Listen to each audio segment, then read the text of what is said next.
And this whole movement in the streets, and that even though whites are joining it, we don't want it to be a replication of what happened in the civil rights movement. It came in, and the Kennedys invited whites to join the movement to dilute it and water it down so it wouldn't be too black in the civil rights movement. He had all the unions to come in. He had all the universities send white kids into it.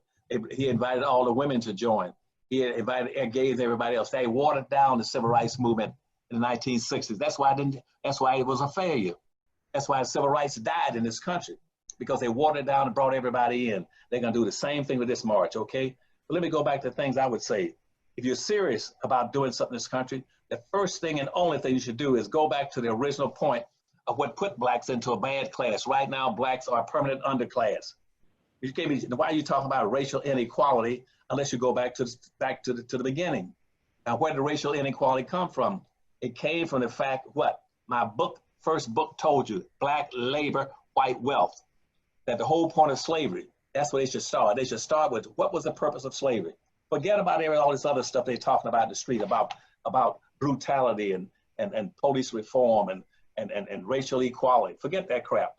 What was the purpose of slavery? The whole purpose of slavery was to hold blacks in chain as a chain bonded labor, and then to maldistribute 100%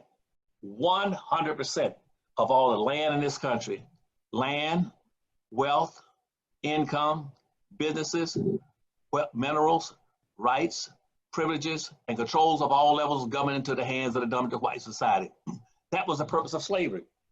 That was the whole purpose. Now, when that was done, what have anybody changed? What are you marching about if you haven't changed the damn thing? And that's why, right, like wealth was one of the first things. Wealth controls your opportunities in this country, not civil rights and social integration. Who has ever changed the first thing they maldistributed was wealth? Blacks got 1/2 of 1%, and whites got 99% to kick your ass anytime they want them. And wealth controls the politics. That's why Soros and these other multi-billionaires are sponsoring the Black Lives Matter. They got the damn money. That's what you should be focusing on. Why don't you go back and redistribute some of that wealth back into the hands of black folks, so black folk won't have to go into the streets. They won't have to burn down your stores and your buildings because they have their own bills. They won't be there in the first place. They will not be giving you their money. They got a $1.3 trillion worth of disposable income every year. They'll keep it in their own neighborhood with their own people.